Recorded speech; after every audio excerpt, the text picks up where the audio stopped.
성가대의 귀한 찬양에 감사를 드립니다. 성가대가 찬양 드린 것과 같이 오늘도 십자가로 가까이 나오신 여러분들께 주님의 보혈로 그리고 말씀과 성령으로 여러분들 깨끗게 하시고 또 회복시키시는 그 은혜가 충만하시길 주님의 이름으로 축원합니다. 오늘 우리가 나눌 말씀은 지난주에 나누었던 말씀으로부터 이어집니다. 지난주에 우리는 약속과 꿈, 새해 첫 주를 맞아 약속과 꿈에 대한 말씀을 나누었습니다.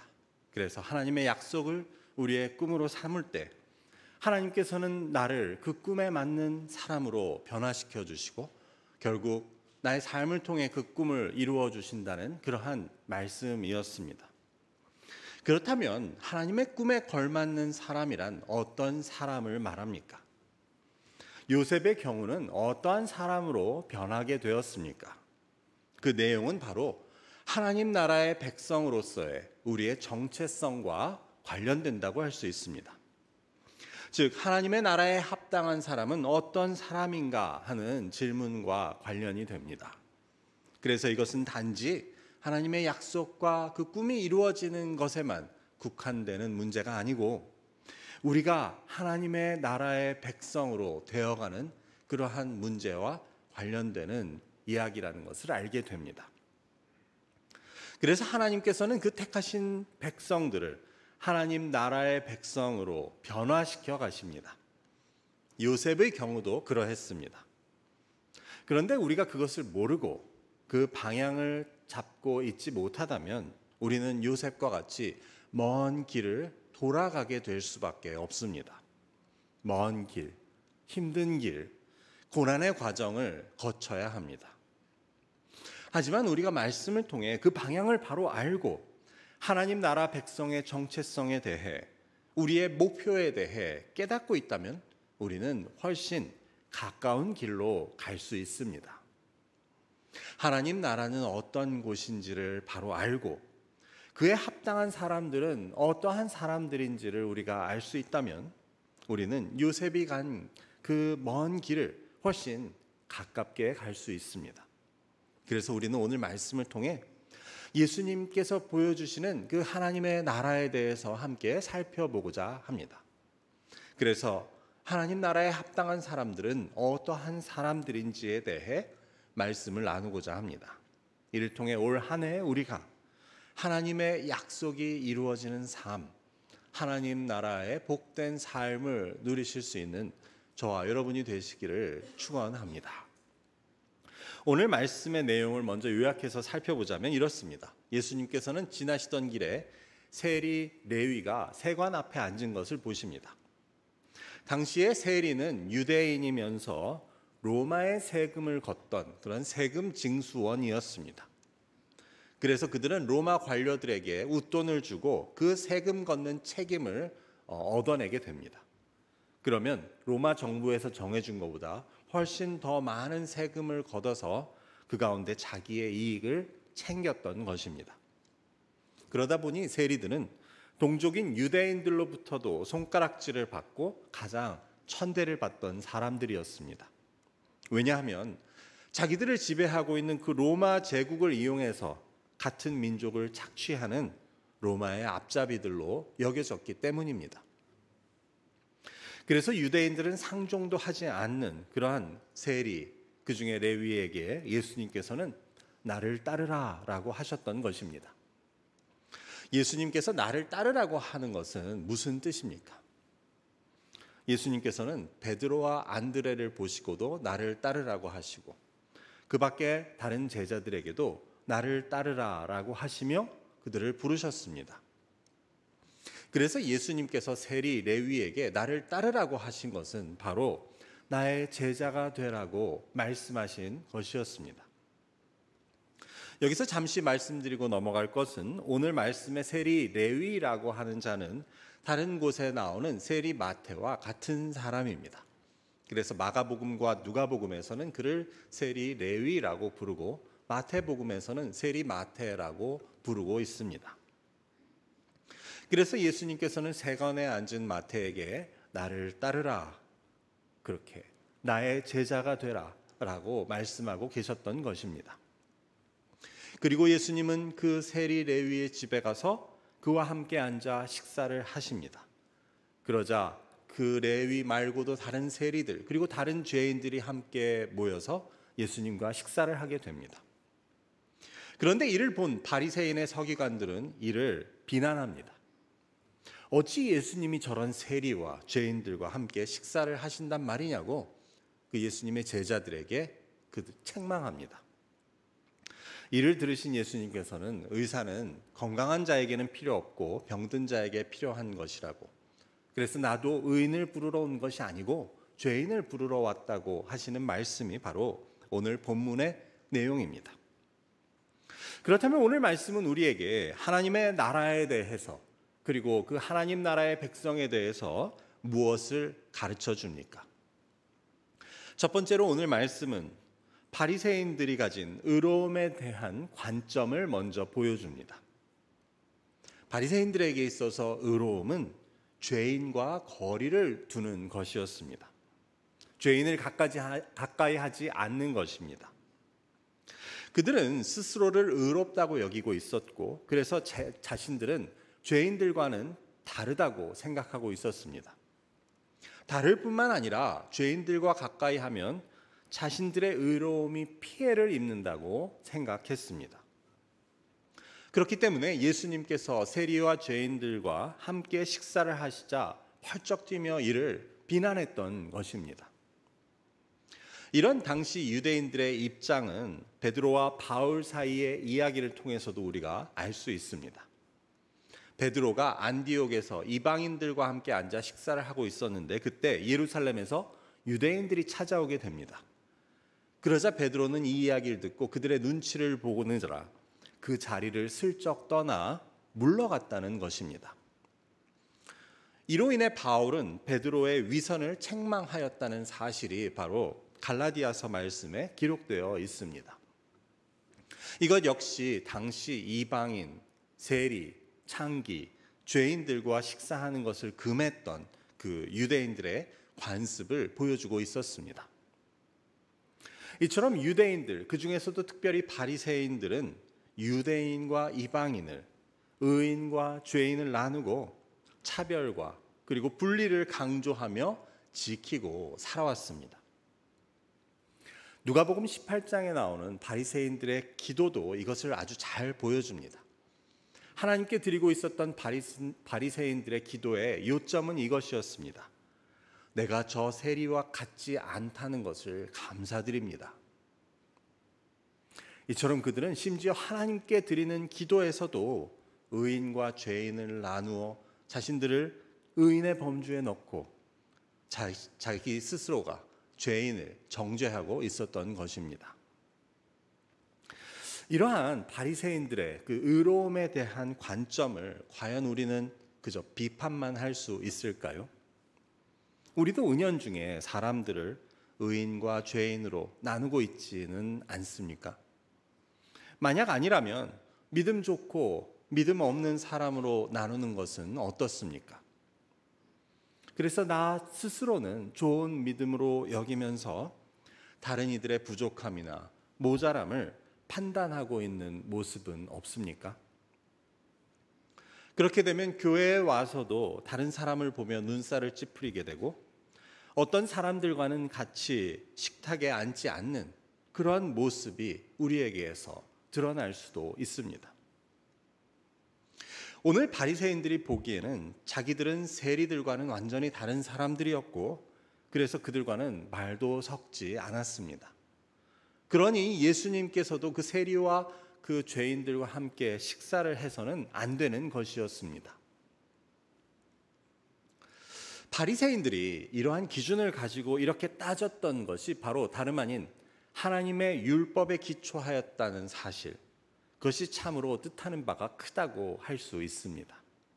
그들은 자기들이 하나님의 말씀을 제일 잘 안다고 하면서 하나님의 은혜는, 하나님의 나라의 복음은 전혀 모르는 자들이었습니다. 예수님께서 선포하신 하나님 나라의 복음은 사람을 옳고 그름으로 의인과 죄인으로 나누고 있지 않다는 사실을 전혀 몰랐습니다. 우리도 마찬가지로 사람을 옳고 그름으로, 믿음의 크고 작음으로 나누고 있다면 우리 역시 복음의 정신을 모르는 것이라고 할 수 있습니다. 예수님께서 선포하시고 예수님께서 가르치고 보여주신 그 하나님 나라의 복음이 무엇인지를 모르는 것입니다. 사람들을 자기 기준에 따라 나누고 자기의 의로움을 믿는 반면 남은 판단하는 그러한 일은 복음이 무엇인지 모르는 그런 자들의 모습을 보여준다고 할 수 있습니다. 이처럼 하나님 나라의 복음을 모르면 남을 세우고 남을 살리라는 말씀을 가지고 대신 남을 판단하고 남을 해치게 된다는 것을 바로 오늘 바리새인들이 가진 그 의로움에 대한 관점은 보여주고 있습니다. 하지만 예수님은 그 바리새인들이 믿는 것과는 다른 모습을 보여주십니다.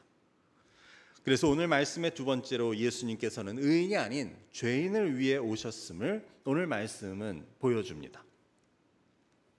예수님께서는 의사가 건강한 사람에게 필요 없고 병든 자에게 필요하듯 나는 의인이 아니라 죄인을 부르러 왔다고 말씀하십니다. 여기서 죄인을 부르러 왔다는 것이 무슨 뜻입니까? 우리는 오늘 본문 앞에 이전에 나오는 2장 처음의 내용을 통해서 이를 알 수 있습니다. 오늘 본문 앞의 2장 처음에 나오는 이야기는 예수님께서 중풍병자를 고쳐주시는 내용입니다. 그런데 예수님께서는 그를 고쳐주시며 내가 나았다라고 말씀하시는 대신 너의 죄가 사함을 받았다라고 말씀하십니다. 이것을 보고 있던 서기관들은 아니 죄를 사하는 것은 하나님만이 하시는 일인데 이것은 신성모독이라고 하며 놀랍니다. 하지만 예수님께서는 그들의 마음을 아시고 나에게 죄를 사하는 권세가 있음을 너희에게 알려주려고 한 것이라고 말씀하십니다. 이 두 가지를 연결해 볼 때 오늘 본문에서 내가 죄인을 부르러 왔다고 하신 그 예수님의 말씀은 바로 죄인들의 죄를 사해 주러 오셨다는 뜻이었음을 우리는 알게 됩니다. 그래서 예수님께서는 건강한 사람들에게는 의사가 필요 없듯이 죄가 없는 의인들은 내가 필요 없고 대신 죄가 있는 죄인들은 내가 그 죄를 사하여 주러 왔다고 말씀하고 계셨던 것입니다. 그래서 이 말씀은 예수님께서 이 땅에 오신 그 목적을 보여주는 아주 중요한 말씀이었습니다. 자, 그렇다면 예수님께서는 이 말씀을 바리새인들에게 하고 계실 때 세리들은 죄인이니 나는 그들을 부르는 것이 맞고 너희 바리새인들은 의인이니 너희를 부르러 온 것은 아니라는 뜻으로 말씀하신 것이었습니까? 아마도 분명히 예수님께서는 바리새인들을 의인으로 보고 계시지는 않았을 것입니다. 그리고 요한복음 3장의 말씀이 보여주듯 예수님은 이 세상 모두를 위해 오셨고 그래서 누구든지 그 이름을 믿으면 누구든지 영생을 얻게 하는 것이 하나님의 뜻이었습니다. 그러면 오늘 본문에서 예수님께서 나는 의인을 부르러 온 것이 아니라 죄인을 부르러 오셨다는 말씀하고 예수님은 모든 사람을 위해 오셨다는 그 말씀 사이의 차이를 우리는 어떻게 이해할 수 있습니까? 이로부터 오늘 말씀의 세 번째로 우리는 예수님이 선포하신 하나님 나라의 복음은 모든 사람이 죄인임을 가르쳐주고 있다는 것을 알게 됩니다. 즉 예수님께서 모든 자들을 위해 오셨다는 사실과 예수님은 의인이 아닌 죄인을 부르러 오셨다는 말씀은 결국 우리 모두가 죄인이라는 것을 보여줍니다. 이를 보여주는 로마서 3장 9절부터 12절까지의 말씀을 제가 읽어보겠습니다. 그러면 어떠하냐? 우리는 나으냐? 결코 아니라. 유대인이나 헬라인이나 다 죄 아래 있다고 우리가 이미 선언하였느니라. 기록된 바 의인은 없나니 하나도 없으며 깨닫는 자도 없고 하나님을 찾는 자도 없고 다 치우쳐 함께 무익하게 되고 선을 행하는 자는 없나니 하나도 없도다. 즉 이 말씀은 유대인이든 헬라인이든 사람이 만든 어떤 경계나 구분에 상관없이 모두가 죄인이라고 선포합니다.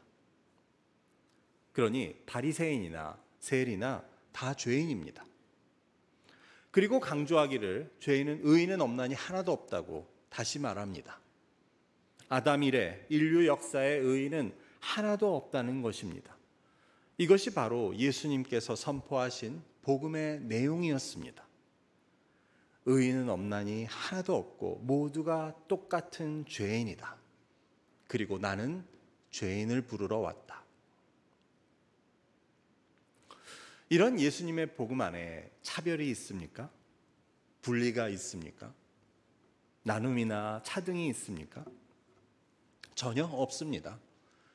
이것이 바로 예수님의 복음이었고 이것이 바로 예수님께서 선포하고 계시는 하나님 나라의 모습이었습니다. 차별이 없고 분리나 나눔이 없는 곳, 그곳이 바로 하나님 나라임을 예수님께서는 보여주고 계셨습니다. 한 가지 아쉬운 것은 차별과 나눔이 없이 모두가 의인이면 더 좋을 텐데 차별과 나눔이 없이 모두가 죄인인 곳이 하나님의 나라입니까? 라고 물으실지 모르겠습니다. 하지만 물론 거기서 끝나는 것은 아닙니다. 하나님께서는 그래서 예수님을 통해 모든 죄인을 부르시되 그들의 죄를 사하셔서 그들을 의롭게 해주신 것, 그것이 바로 복음의 내용, 하나님의 구원의 목적이었습니다. 그래서 앞서 말씀드렸듯이 예수님께서는 이 땅에 죄를 사하시는 권세를 갖고 오셨음을 보여주시고 모든 죄인을 부르심을 통해 그 부르심에 응답하는 자마다 십자가의 보혈로 죄를 사해 주셨던 것입니다. 그래서 그들을 의롭다고 해 주십니다. 이런 복음의 내용은 로마서 3장 23절과 24절에 기록되고 있습니다. 모든 사람이 죄를 범하였음에 하나님의 영광에 이르지 못하더니 그리스도 예수 안에 있는 속량으로 말미암아 하나님의 은혜로 값없이 의롭다 하심을 얻은 자 되었느니라. 잘 보시면 이 말씀은 우리가 의인이 되었다고 말하지 않습니다. 대신 의롭다 하심을 얻었다고 말합니다. 이것은 다시 말하면 우리 자체가 의로운 사람이 된 것은 아닌데 하나님께서 우리를 의롭다고 인정해 주셨다는 말입니다. 그렇게 볼 때 하나님 나라 백성의 정체성은 바로 의롭다함을 얻은 죄인들이라는 것을 우리는 깨닫게 됩니다. 여러분, 우리가 의인입니까? 하나님을 믿고 구원을 받았지만 여전히 내가 죄인이라는 것을, 내 안에 죄의 속성이 그대로 있다는 것을 모두 알고 있지 않습니까? 바울 역시 디모데 전서에서 내가 죄인 중에 괴수라고 말하고 있습니다. 그런데 이것은 내가 예전에는 죄인 중에 괴수였는데 지금은 의인이 되었다고 말하는 것이 아닙니다. 여전히 죄인임에도 불구하고 하나님의 긍휼로 의롭다함을 얻은 사실에 대한 고백이었습니다. 마틴 루터 역시 그리스도인을 이렇게 정의합니다. 의롭다함을 얻은 죄인들. 여러분, 제가 문제 하나 낼까요? 의롭다함을 얻은 죄인은 의인입니까? 죄인입니까? 여전히 죄인입니다. 단 그 죄악된 속성에도 불구하고 그리스도를 믿고 자기의 죄를 고백하는 자들은 하나님께서 하나님의 의로 그들을 의롭다고 해 주신 것입니다. 그래서 우리는 여전히 죄인이지만 여전히 죄악된 속성, 육체의 정욕, 탐욕으로부터 결코 자유롭지 못하지만 하나님이 의롭다 하신 자들이 된 것입니다. 그래서 여전한 우리의 죄악된 속성에도 불구하고 그 의롭다 해주신 은혜에 합당한 모습으로 살려고 힘쓰는 것입니다. 또 하나님은 성령을 보내주셔서 우리를 의롭다함을 입은 하나님의 나라의 백성답게 그에 걸맞는 모습으로 변화시켜 가시는 것이 바로 우리의 현재의 모습이라고 할 수 있습니다. 그래서 우리는 오늘 말씀을 통해 하나님 나라 백성의 정체성은 바로 의롭다함을 얻은 죄인들이라는 것을 알게 됩니다. 우리 그리스도인들은 모두가 의롭다함을 얻은 죄인들입니다. 그래서 본래의 모습을 보자면 믿지 않는 사람들보다 나을 것도 없습니다. 똑같은 죄인입니다. 하지만 중요한 차이는 우리는 하나님이 의롭다 하신 사람들이라는 그러한 사실입니다. 오직 믿음으로 그리스도를 주로 고백함으로 의롭다 하심을 얻었습니다. 그래서 만일 지금까지 그리스도인으로서의 나의 정체성에 대해 내가 의인인지 죄인인지 확실치 않았던 분들도 이제 확실하게 고백할 수 있어야 합니다. 당신은 의인입니까? 죄인입니까? 라고 누가 묻는다면 우리는 여전히 죄인임에 틀림이 없습니다. 하지만 우리의 대답은 여기서 끝나지 않고 우리는 죄인이지만 하나님의 의롭다 하심을 얻은 죄인이라고 덧붙일 수 있어야 합니다. 그래서 그리스도께서 나의 죄의 값을 치르셨기 때문에 우리는 더 이상 죄와 사망의 다스림을 받지 않는다고 말할 수 있어야 합니다. 그래서 이제 나는 하나님의 나라의 백성이라고 하는 것이 바로 우리의 정체성과 우리의 고백이 되어야 합니다. 여기서 우리가 요셉의 경우를 돌아보면 17세의 요셉은 어떤 사람이었습니까? 먼저 자기 자신이 제일인 줄 알았습니다. 그리고 동시에 다른 형제들의 잘못을 판단하고 그것을 일러 바쳤습니다. 사실 이 두 가지 모습은 오늘 본문에 나오는 바리새인의 모습과 다르지 않습니다. 자기가 제일인 줄, 즉 자기만 의로운 줄 아는 모습, 그리고 다른 사람을 판단하고 정죄하고 있는 모습이 바로 바리새인의 가장 중요한 특징 아닙니까? 결국 17세의 요셉은 오늘 말씀의 바리새인과 같이 자신이 하나님의 은혜가 필요한 죄인이라는 것을 몰랐습니다. 하지만 그를 택하신 하나님께서는 요셉을 변화시키십니다. 그래서 그의 마지막 모습은 자신의 죄와 하나님의 은혜를 깨닫고 그렇게 되자 형제를 정죄하는 대신 형제를 용서하고 다른 사람을 세우고 살리는 그러한 모습을 갖게 된 것입니다. 오늘 우리의 모습은 17세의 요셉의 모습과 애굽의 총리가 된 요셉 사이에 어느 정도 위치에 와 있다고 할 수 있겠습니까? 하나님께서 나를 하나님 나라의 백성으로 변화시키시는 일은 어느 정도의 진전이 있습니까?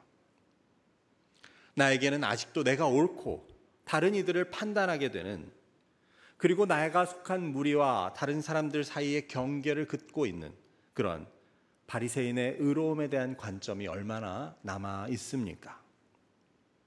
아니면 나도 세리와 다름없는 죄인인데 그런 나를 의롭다고 해주신 그 하나님의 은혜에 감사하여 다른 사람들을 감싸고 용서하고 세우고 살리는 일에 나의 온 마음을 쏟고 있는 그러한 모습이 우리에게는 있습니까? 오늘 말씀은 이런 하나님 나라의 백성의 정체성뿐만 아니라 그 하나님 나라 자체가 어떤 모습인지에 대해서도 보여줍니다. 다름 아닌 예수님께서 세리와 죄인들과 함께 자리에 앉으셔서 그들과 함께 식사를 하고 계셨던 모습, 그 모습이 바로 예수님께서 선포하시고 예수님께서 보여주고자 하셨던 하나님 나라의 모습이었습니다. 그래서 당시 유대인들로서는 도저히 용납할 수 없는 그 모습, 예수님께서 죄인과 세리와 창기들을 초청하시고 모두가 함께 그래서 한 식탁에 둘러앉아 먹는 모습, 그것이 바로 하나님 나라의 모습이었습니다. 그것을 구약의 이사야 선지자는 이리와 어린 양이 함께 먹고 사자가 소와 함께 풀을 먹으며 독사가 어린아이와 함께 노는 모습으로 묘사합니다. 이것을 예수님께서는 직접 세리와 창기와 죄인들과 함께 앉아 식사하심을 통해 하나님의 나라는 바로 이런 것이라고 보여주고 계셨던 것입니다. 오늘 만약에 예배가 끝나고 우리가 함께 식사를 하려고 하는데 밖에서 노숙하시던 분이 오셔서 밥을 좀 먹을 수 있겠냐고 물으시면 우리는 어떻게 하겠습니까? 드릴 수는 있는데 저 밖에 나가 계시면 제가 싸서 가져다 드리겠습니다라고 하겠습니까? 그것도 그냥 돌려보내는 것보다는 더 나을지 모르겠습니다. 하지만 오늘 세리와 죄인들과 함께 앉아서 식사를 하신 예수님이셨으면 어떻게 하셨을까요? 만일 노숙자분이 안에서 먹는 것을 사양하고 그냥 싸달라고 하더라도 그래도 날씨가 추운데 여기 테이블에 앉아서 따뜻하게 드시고 가시라고 우리는 그렇게 말할 수 있겠습니까? 그리고 식사당번이 그렇게 하는 모습을 보고 옆에서 눈살을 찌푸리지 않을 수 있을지 우리는 생각해 볼 필요가 있습니다. 만일 우리가 그런 나그네와 이방인을 환대할 수 있는 그런 공동체가 될 수 있다면 우리의 식탁 가운데는 이미 하나님의 나라가 임했다고 할 수 있습니다. 예수님께서 보여주셨던 그 하나님의 나라를 우리도 실천하고 있는 것입니다. 하지만 노숙자는 둘째치고 우리 같은 교우들 사이에서도 잘 모르는 사람과는 같이 앉기를 주저하고 새로 오신 분이 앉아서 혼자 식사를 하고 있는데 아무도 찾아가지 않는다면 우리는 우리가 믿고 있는 하나님의 나라에 대해서 다시 생각해 볼 필요가 있습니다. 우리가 천국 가서도 친한 사람들하고만 어울릴 수는 없지 않습니까? 이제 말씀을 맺고자 합니다. 오늘 말씀을 통해 우리는 먼저 바리새인들이 가진 의로움에 대한 관점을 살펴보았습니다. 나 스스로를 옳다 하고 다른 이들을 판단하는 모습, 그리고 사이를 나누고 구분을 짓고 무리를 나누는 모습을 보며 우리는 우리 자신을 돌아보았습니다. 반면에 예수님께서는 그들이 멀리 했던 세리와 죄인들을 부르시며 벽이나 허물 없이 그들과 함께 앉아 식사를 하고 계셨습니다. 바리새인들이 비난하고 있었던 그 식탁의 자리는 바로 하나님의 나라를 보여주고 있었습니다. 하나님을 제일 잘 안다고 했던 그들은 하나님뿐 아니라 하나님의 나라에 대해서 아무것도 모르고 있었습니다. 만일 바리새인들이 믿는 천국이 있었다면 그들은 그들만의 천국일 수밖에 없고 그들의 천국에는 하나님은 계시지 않았던 것입니다. 오늘 우리 교회의 모습은 어떻습니까? 우리는 혹시 하나님이 없는 우리들만의 천국을 만들어가고 있지는 않습니까? 흥미로운 것은 예수님께서 그 하나님의 나라를 보여주신 것은 다른 어떠한 자리도 아닌 바로 식탁의 자리를 통해서 보여주고 계셨다는 사실입니다. 어쩌면 우리가 믿는 하나님의 나라가 드러나는 것도 이 예배의 자리가 아닌 우리의 식사의 자리일지 모른다는 생각을 해보게 됩니다. 우리의 예배의 자리뿐 아니라 우리의 식탁에서도 우리의 삶의 모든 부분에서도 의롭다함을 얻은 죄인으로서의 우리의 모습과 예수님께서 보여주신 하나님 나라의 모습이 드러날 수 있는 저와 여러분의 삶이 될 수 있기를 주님의 이름으로 축원합니다. 기도하겠습니다. 아버지 감사합니다. 오늘 세리와 죄인들을 초청하시며 그들과 함께 식사하시는 예수 그리스도의 모습을 통해 예수님께서 선포하시고 직접 보여주시는 하나님의 나라에 대해 깨닫게 하시니 감사합니다. 우리 역시 그런 예수님의 부르심을 받은 죄인들로서 그 구원의 은혜로 의롭다함을 얻은 죄인들로서의 우리의 정체성을 우리가 잊지 않게 하시고 우리의 삶과 우리의 예배와 우리의 모든 자리를 통해 그 하나님의 나라를 우리도 실천하고 따를 수 있도록 인도하여 주옵소서. 그래서 이를 보는 자마다 하나님의 나라가 어떠한 것인지를 분명히 알 수 있는 그러한 우리 교회 공동체가 되도록 주님 복을 허락하여 주옵소서. 감사함이 예수 그리스도의 이름으로 기도드립니다. 아멘.